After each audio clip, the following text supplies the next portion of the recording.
What's up, bro? I'm Big City Gardener, an urban gardener down here in Houston, Texas, Zone 9. If you want to have your best spring garden ever, then here are some things you need to be doing in the garden right now. Let's talk about it. Now, I know that springtime is the ideal time to start gardening. The weather's nice, the birds are chirping, you can smell the fruit trees flowering all around you. But if you want to have a successful gardening season with a minimal amount of wasted time and effort, then there are some things that you definitely need to be doing once the springtime rolls around. So in this video today, we're going to talk about a few things that you need to do in order to have the best spring garden of your life. Now, when it comes to having a successful garden, it all starts with healthy soil. So if you want your spring garden to really thrive, you need to make sure that you amend your soil before you plant. My favorite soil amendment happens to be compost. But if you don't have any compost, you can use any organic soil amendments that you can find. And then you want to work your amendments into the top inch of that soil. After you amend your soil, you're going to want to add some fertilizer to your soil. Now, this needs to be a slow release organic fertilizer. You're going to sprinkle that on top of your soil, and then you're going to work it into the top 1 inch the same way we did with the compost. The reason why we're giving our beds a double dose of amendments and fertilizers is because every time you grow something in your garden bed, you are depleting nutrients from the soil. So, amendments and fertilizers help to replenish those nutrients and then make those nutrients available for the plants in your garden. So that way, when our plants are growing and starting to thrive in the springtime, they're not nutrient deficient and searching through the soil for specific nutrients. So remember, soil amendments first and then a slow release fertilizer. Now, the next thing you're going to want to do is focus on your fruit trees. Before the springtime starts, you're going to want to go outside and prune your fruit trees. Pruning your fruit trees improves the quality of the fruit and improves the quantity of the fruit. Pruning your fruit trees lessens the chances of any diseases or pests attacking your trees. Next, you're going to want to fertilize all of your fruit trees. Now let's talk about how to fertilize your fruit trees properly. First things first, you want to remove the mulch from the base of the fruit tree. Okay? After you remove the mulch, you're going to want to throw down some compost and some slow release organic fertilizer. And then we're going to move the mulch back on top of our compost and fertilizer. Now, there's no need to fertilize your fruit trees until you see them leaf or put out the flowers. So when you see your fruit tree leaf out or put out flowers, that's sort of a sign letting you know that they're using up all of the reserve nutrients that they have. So after it leaves or flowers, that's when we come back and we add our fertilizer. I know everybody's anxious to get their seeds started for their spring garden. But one thing you need to remember, don't rush to start all of your seeds. While it's great to get a jump start on the gardening season, what oftentimes ends up happening is you start seeds well before it's time to get them out there in the garden. And then maybe you forget to pot them up. And then what you're left with are root-bound plants. Now, root-bound plants are stressed plants, and we all know stressed plants aren't going to reach their full capability. So, don't be in a rush to start your seeds. But at the same time, don't wait too long to plant your seedlings either. As soon as the soil's warm enough, and as soon as you've amended and fertilized the soil, it's time to get these things in the ground and let them start doing their thing.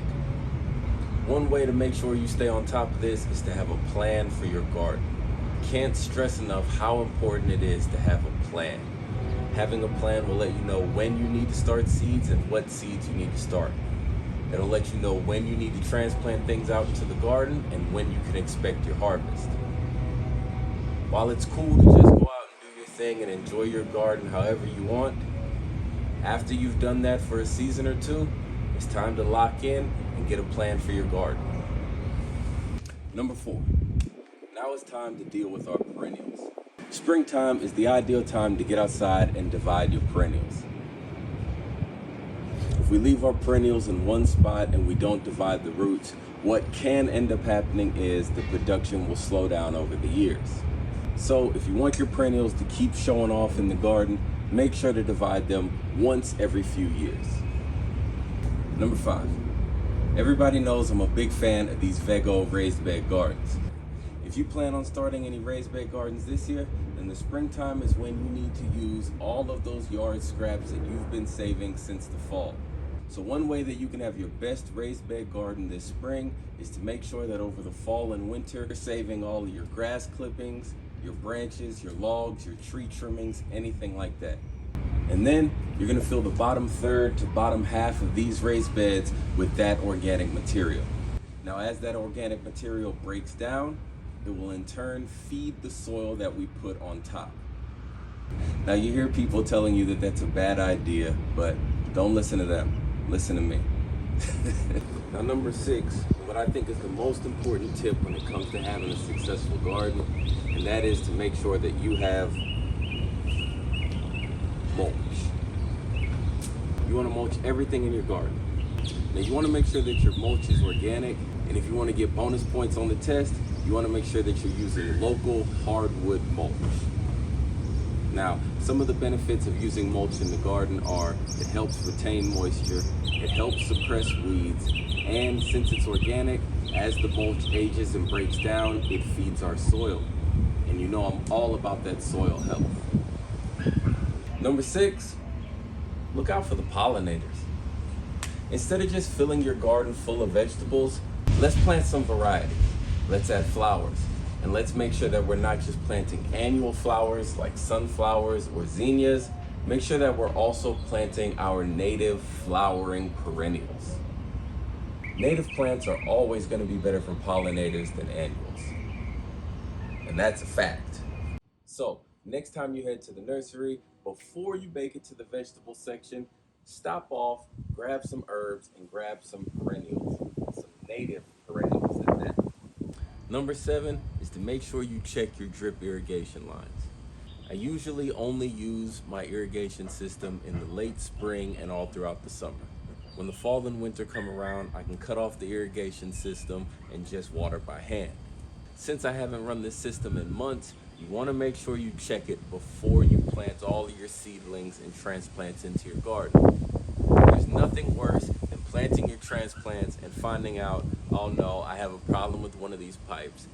Number 8, make sure you fill up your garden with a bunch of different plants.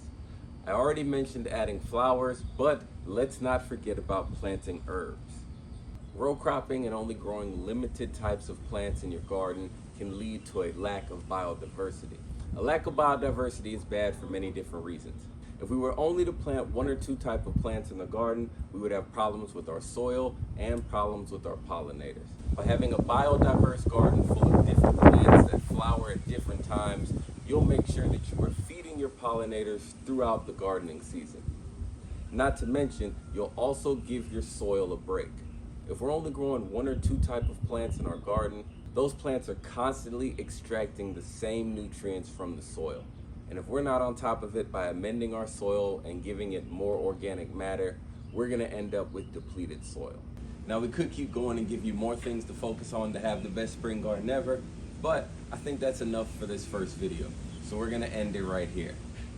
If you enjoyed this video, you know what I need you to do. If you didn't enjoy this video, that's cool, then it wasn't for you. 2024 is gonna be the year where I do everything that I've talked about doing. If you want to find out everything we have going on over here at Big City Gardener, make sure you sign up for the newsletter. All right, I'm going. Thanks for coming on this fantastic urban gardening voyage with me. Shout out Coolio. I have cucumbers to plant. I'm gone, man.